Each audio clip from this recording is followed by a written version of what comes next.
안녕하십니까. 개인적으로 아카모로에 대한 생각과 그리고 아카모로 3판의 설명서 규칙서에 대해서 훑어보기, 읽어보기를 한번 진행해 보겠습니다. 일단은 개인적으로 아카모로를 처음 접한 게 동호회 활동을 한 지가 얼마 안 됐을 때 접하게 됐고요. 개인적으로 이런 테마 게임을 무척 좋아하는데 그때는 아무래도 보드게임 시작한 지가 그렇게 오래되지는 않아서 그렇기도 하고요. 생각보다 시간이 오래 걸리고 규칙도 복잡하고 이래서 중도에 이탈했던 그런 기억이 있고, 그러고 나서는 뭐 중간에 조금 개선된 엘드리치 오러를 한번 몇 번 접해서 재밌게 했었고요. 그 다음으로 이제 아크모로 3판을 접했을 때 좀 의아했던 게, 제가 아크모로 2판을 접한 적이 없는데 언제 2판이 나왔지 하고 생각을 했었는데, 알게 된 바로는 그러니까 우연히 그냥 얘기를 들은 거로는 아크모로 제가 했던 게 아크모로 2판이고, 아크모로 초판 같은 경우는 굉장히 오래되고 좀 다듬어지지 않은 그런 형태였다는 얘기를 들은 적이 있습니다. 아무튼 간에 뭐 아크모로 3판은 제가 생각했을 때는 엘드리치 오로보다 더 어, 규칙 같은 게 굉장히 정리가 잘 돼 있고, 정리가 잘 되고, 그리고 뭐 게임판 같은 경우도 뭐 이렇게 조립식으로 돼서 다양한 환경을 조성할 수 있고, 그리고 뭐 어, 이 이야기가 진행되면서 분기점도 생기고, 굉장히 제가 봤을 때는 굉장히 마음에 들었습니다만, 평가는 의외로 조금 안 좋지 않았나는 생각을 해봅니다. 그래도 뭐 개인적으로 무척 좋아하는 게임이고요.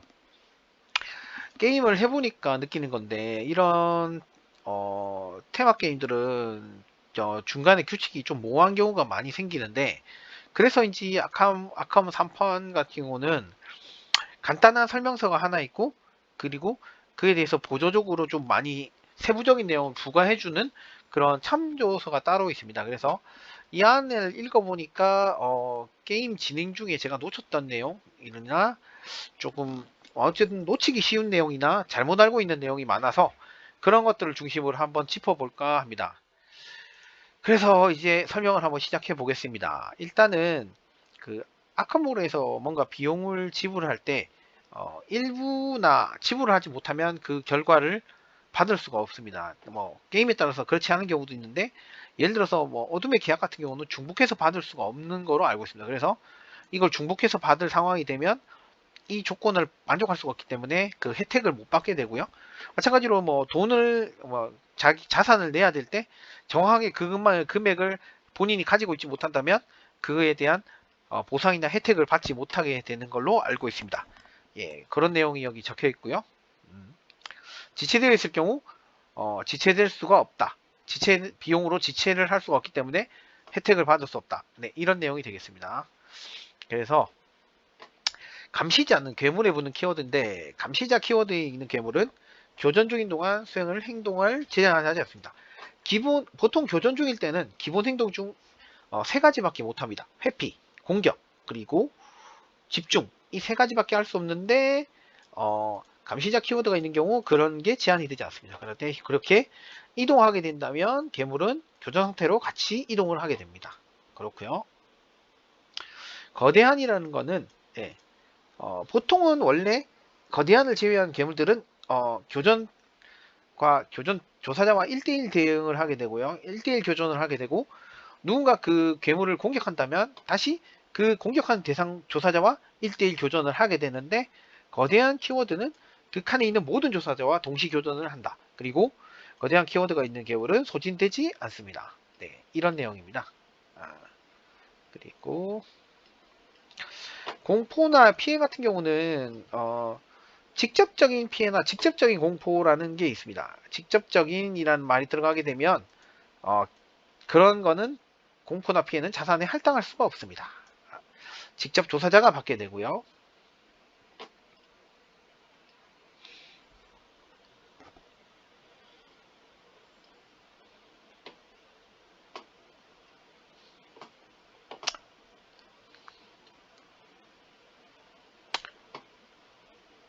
자, 이제 교환 행동의 경우에는 아까 말씀드렸듯 교전 중인 조사자의 경우 행동이 제약이 걸립니다. 그래서 세 가지 행동, 회피, 공격, 집중밖에 할 수 없기 때문에 교환을 시도할 수는 없지만 같은 칸에 있는 다른 누군가가 교환을 할 경우 네, 교전 중인 조사자도 교환할 수 있다. 교환의 주체는 될 수 없지만 교환의 대상은 될 수 있다는 얘기죠.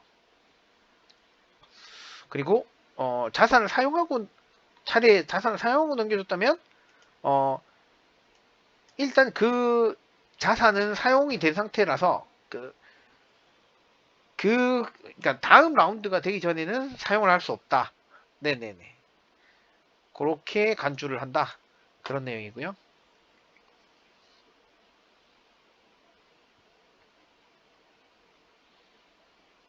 자, 구매를 할 때에 진열대에서 구매를 할 경우 아무것도 구매할 수 없거나 하지 않기로 한다면 진열대에서 두 장을 원한다면 두 장까지 바꿀 수 있습니다. 네네. 이렇게 버릴 수 있고요. 한 장을 버리든 두 장을 버리든 자기들이 원하는 만큼 버리겠지만 버리고 나서 다시 채워지겠죠.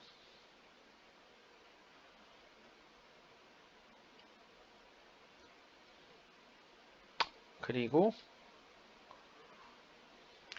대표조사자라고 해서 대표조사자를 일종의 게임에서 선이라고 보면 되겠죠. 어지간하면 괴물의 공격 과정과 시도 단계는 대표조사자부터 시작하여 플레이어 순서대로 해결합니다.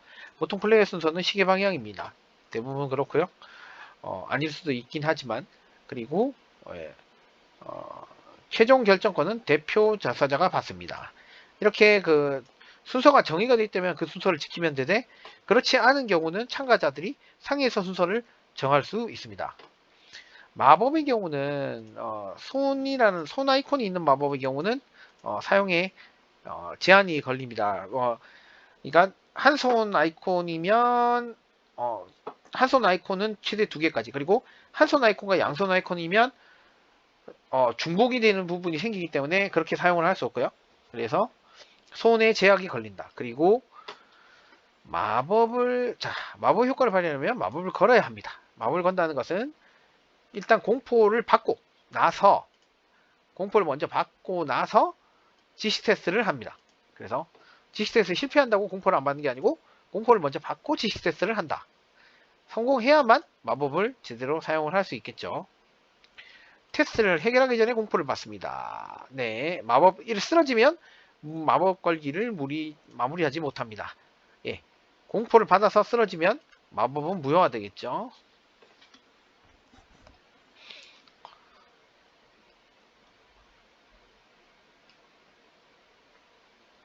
그리고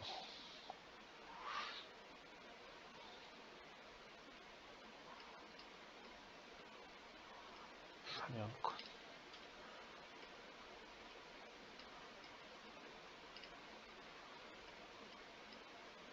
자, 은밀이라는 키워드가 있습니다. 괴물에.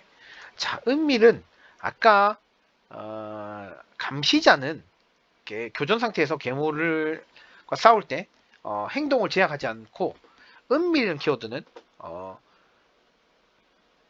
교전을 다른 효과가 유발하지 않는 이상 같은 칸의 조사자와 자발적으로 교전하지 않습니다. 쉽게 말해서 칸에 있어도 교전을 일으키지 않습니다. 그렇지만 공격을 받으면 교전 상태로 돌아가겠죠. 그렇게 되고요.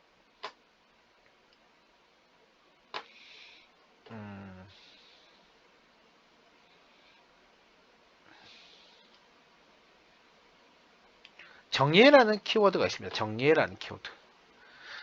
절반. 여기서 보시면 잠복자 먼저 해야 되겠네요. 잠복자의 경우는 활성화되어도 이동하지 않습니다. 라고 되어 있고요. 절반이라는 투치는 항상 소수점을 올림합니다.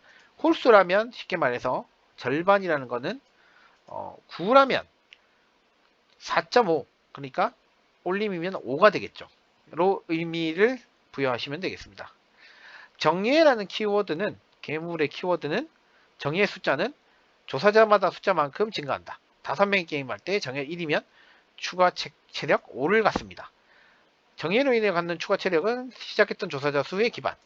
현재 조사자가 한 명 이상 쓰러졌더라도 체력은 그대로 유지됩니다. 라는 내용입니다.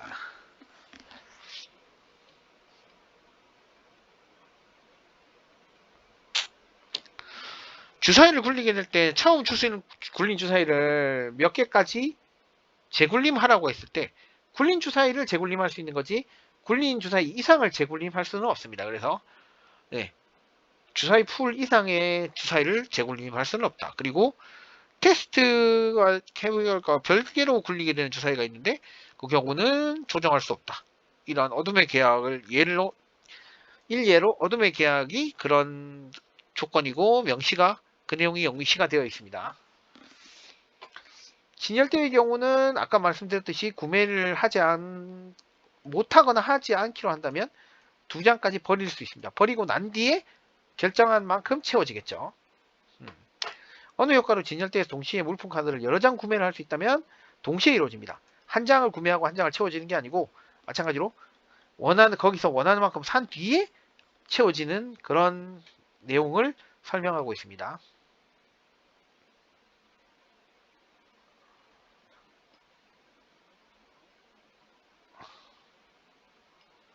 그리고 주사위 굴리기. 주사위 풀만큼 주사위를 가져와서 굴립니다. 풀이 1보다 낮더라도 주사위 한 개는 굴립니다. 그리고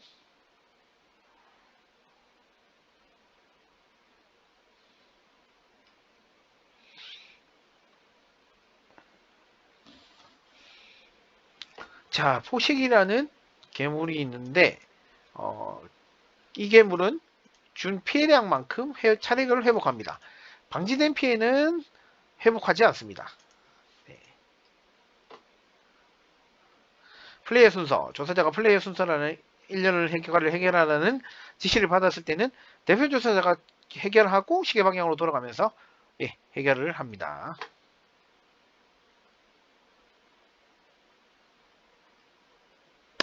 회피의 경우에는 여러 괴물과 회피는 다수의 괴물과 교전 중일 경우 가운데 가장 나쁜 보정치 하나만을 적용하여야 하고요. 보통은 중복되는 행동을 할 수 없기 때문에 여러 괴물과 교전 중일 경우 그 중에 한 괴물만을 회피 행동을 할 수가 있겠죠. 네, 여기까지 제가 한번 싹 훑어봤고요. 네, 이상으로 영상을 마치겠습니다. 감사합니다.